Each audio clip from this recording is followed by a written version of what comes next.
All right, so today I want to introduce you to the honey ball python. And if you haven't heard of the honey and you're not familiar with the gene, I'd say it's not very surprising. I consider it to be one of the hidden gems in the ball python industry.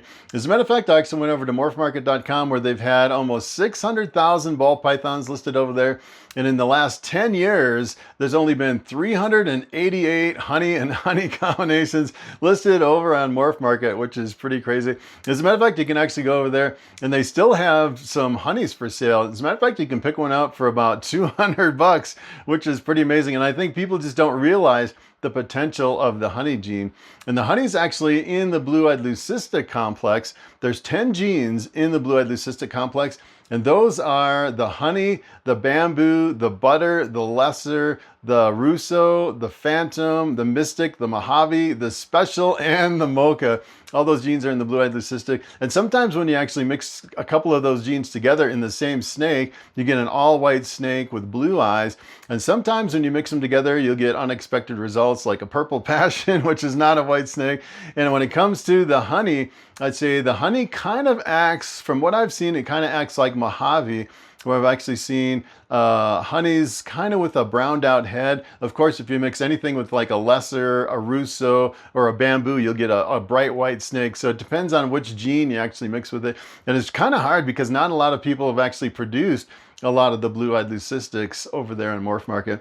The other interesting thing about the honey is if you actually just look at the single gene by itself, it kind of has a dark background and kind of like a honey colored color. It's like a kind of like a rusty honey colored normal looking ball python. And kind of the interesting thing is it's not really considered a dark gene, but if you actually mix it with other combinations, it darkens the dark parts of the snake and it brightens the bright parts of the snake. It increases the contrast and it really cleans up the snake. It's a pretty awesome morph. So today I want to jump over to the internet and I want to show you the awesome potential of the honey ball python. All right, so I'm going to jump over here on morphmarket.com and I want to start with this snake right here. This is a honey ball python. And kind of the interesting thing about this is it looks almost like a normal. As a matter of fact, if you were to hand me this snake, I'd say, yeah, that's a pretty good looking normal. But if you actually look really close at it, it has really a dark background, much darker than most of your normals. It actually has a really clean look to it. You'll actually notice there's kind of a high contrast between the black background and all the other colors. And a lot of times on the honeys, you'll actually see a little bit of white coming up. Sometimes you'll see flames coming up, which can kind of trick you into thinking maybe it's in the yellow belly complex, because sometimes you'll see those flames in some of the genes in the yellow belly complex. I actually pulled up another honey over here. Take a look at this one. This is kind of interesting. This has more white coming up on the side. You actually see almost like fire coming up instead of like, you know, the flame of the yellow belly complex. You actually see these really strong white bands coming up from the belly of the ball python. The rest of it looks kind of like a normal ball python. And I actually wanted to compare the honey to the lesser. And this is the lesser over here. And kind of the interesting thing about the lesser and the honey, when you mix them with the leopard, you'll actually get a striped snake. So I actually did a video on striped snakes and I came over here and it seemed like the best way you can make a really strongly striped snake is the combination of the lesser and the leopard. And the leopard's a dark gene too, so you get a really strong striping with a dark background. And it's kind of interesting. I've seen quite a few honeys over here that have the combination of honey and leopard. And those two genes, for the most part, it seems like, from what I'm seeing over here, seems like it makes a really strong striping in a lot of your combinations. And if you actually compare the numbers, just the sheer numbers of lessers compared to honeys, the lessers over on Morphmarket, I think there's over 300,000 lessers that have been sold over on Morphmarket versus, you know, just under 400 for the honey. So it's kind of interesting comparing the two because they're both in the blue-eyed leucistic. So take a look at this. This is actually the super lesser. I actually looked over on Morphmarket to see if I could find a super honey, and no one had ever produced a super honey over there. So I kind of wanted to compare the super lesser. This is, you basically mix anything with the lesser and you'll get an all-white snake that's really super dominant, covers up all the other genes underneath the snake. And if you actually take a look at this, this is the combination of the honey and the lesser.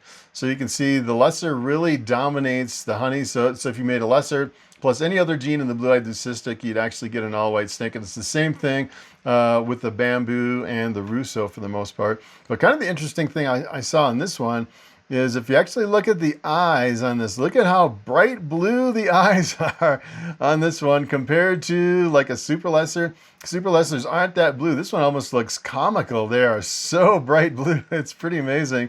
That is the honey lesser. I also pulled up another one over here. Take a look at this.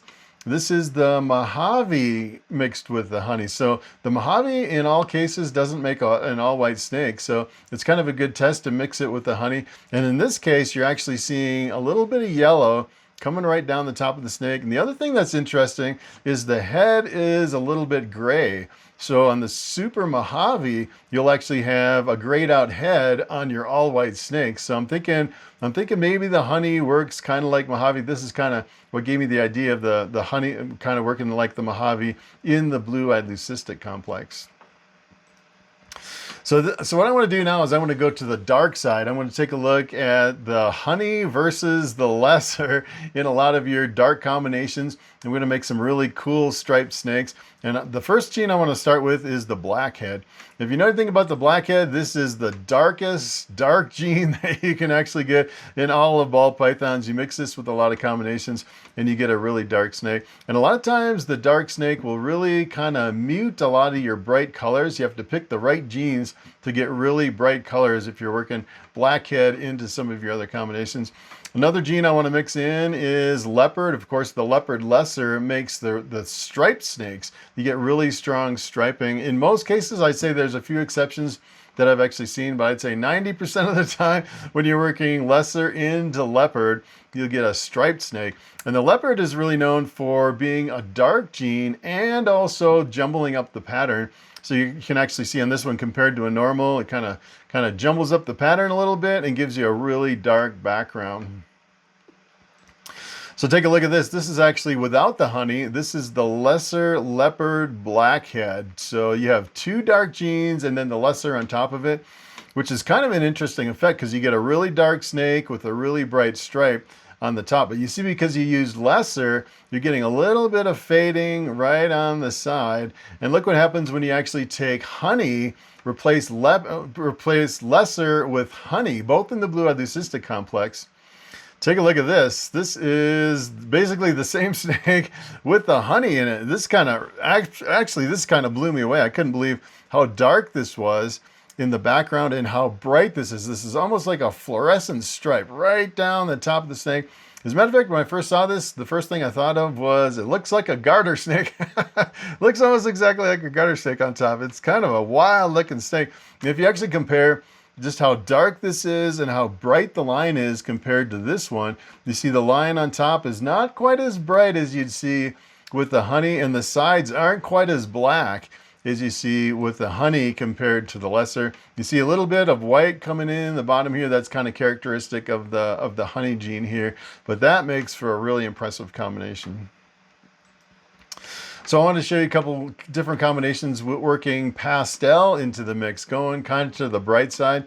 So this is the pastel, one of the most popular genes in all of ball pythons, I'd say. Over here in Morphmarket, it's like the number of individual genes, pastel far outnumbers all the other genes as far as the numbers that have been posted over here. Pastel usually brings in a lot of your yellow color, and a lot of times there's different versions of pastels. Sometimes the super pastels can have these little white splotches on the top. It's kind of rare for just a single gene pastel to kind of have these white spots on here. But sometimes the pastel will really jumble up the pattern as well as bringing out a lot of yellow color. So take a look at this. This is actually the pastel lesser. This is the lesser version versus the honey version. And you can see the lesser kind of washes out the sides. Makes for a really impressive snake. But if you actually take a look at the alien heads too, they kind of are completely emptied of all the keyholes in the alien heads, which is kind of an interesting effect with the lesser. Here's what happens if you use honey instead of lesser. Take a look at this. This is an interesting effect. You actually open up all the keyholes on the side of the snake. So all the patterning opens up. And it brings in a lot of the dark, the contrast in there, which is pretty wild. So it's a completely different effect using honey instead of lesser. Here's another gene you might be familiar with. This is the cypress. The cypress can bring in a lot of contrast and a lot of brightness in a lot of your combos. And what a lot of people don't realize about the cypress is actually in the spider complex. And I actually came over here just to verify that. In case you're wondering, you can actually come over to the genetic calculator over here on Morphmarket. For example, you can take like a honey cypress, and it's not an allelic combination. So if you actually breed that, you can reproduce the parents. 25% you'll get a honey cypress, 25% you'll get a cypress, a honey, and a normal. And take a look at this. If you actually had a cypress spider and you bred it to a normal ball python, 50% of the time you get a cypress, 50% of the time you get a spider. So it's actually in the spider complex. And here's another one, in case you were wondering, the blackhead is also in the spider complex. So if you actually took the cypress blackhead, like we were working with before, you'd actually get 50% blackhead, 50% cypress, which is pretty interesting. Kind of another side note about the blackhead is if you actually took a blackhead, bred it to a spider, 25% of the time you would get a blackhead spider, which the blackhead completely eliminates all the wobble in the spider, which is kind of an interesting fact. The problem is if you actually had a blackhead spider, it wouldn't look like a spider anymore. It looked pretty much like a blackhead, which kind of defeats the purpose. A lot of people are trying to produce the really awesome spider pattern with another gene and reduce the wobble. And the blackhead will reduce the wobble, but it actually won't. It'll actually completely erase the spider pattern, which is kind of unfortunate. So here's another one. This is the lesser with the cypress. So it brightens it and cleans it up quite a bit. The lesser is, I'd say you can definitely see that a lot of the lesser in there. The cypress kind of just is kind of an enhancing gene in this case. But take a look at what happens if you actually replace the lesser with the honey. Take a look at this. This completely blew me away. As a matter of fact, after I started seeing these snakes, I was like, maybe I'll get rid of the lesser in my collection and bring in some honey and breed it through my collection and make some of these amazing combinations. It's pretty amazing. So here's another one. This is basically the same combination, but instead adding pastel to the mix. So this is the cypress pastel with the lesser. And if you guys are working with lesser, you may consider switching to working with honey because you'll get some really crazy looking snakes instead of your lesser combinations. So you can see the lesser kind of wipes out the sides. You still have a really good looking snake, and you have quite a bit of contrast right along the back. But look what happens when you actually take lesser and replace it with honey. Take a look at this snake. This thing is absolutely beautiful. I just can't even believe. Almost looks like a tiger. Just really crazy. The really high contrast. And you can see it actually still keeps these weird keyholes on the side. Almost looks like little broken glass in the keyholes or something. That's pretty a wild effect. Then you can see right here, you have a really strong stripe right down the top. This is actually 100% het puzzle too. I wouldn't think the het puzzle would have any effect, but it's interesting looking through just the limited information we have over here on Morphmarket with the honey gene. It seems like it's a really good contender to buy one and work it through your collection and maybe replace the lesser if you're working with the lesser ball python. All right, so it is time for the question of the day. And Chris Crystal asks, I'm looking for an all-white snake that'll stay completely white as an adult with no colors coming through. Should I get a blue-eyed leucistic or should I get a super fire? And that is a very good question. So keep in mind the super fire is actually an all-white snake with black eyes. It contains 2 copies of the fire, and a lot of your super fires actually have a little bit of yellow up on top of the snake. Sometimes you can get a lot of yellow, sometimes you can get some orange, and sometimes they're completely white. And I'm not 100% sure if you got a completely white super fire as a hatchling and grew it up, if you'd actually get some yellow coming through on that snake, I'd say there's a pretty good chance that you may not end up with a completely white snake. I'd say your better bet would be to actually go with the blue-eyed leucistic. And the blue-eyed leucistic, there's a lot of different genes in the blue-eyed leucistic complex, and depending on what genes are in the mix, you may or may not have some color bleeding through. I would probably get a blue-eyed leucistic that has one of the 3 genes, the lesser, the bamboo, or the russo in the mix. Those will completely dominate the combination, and you'll end up with a completely white snake, and it'll completely cover all the other genes in your blue-eyed leucistic.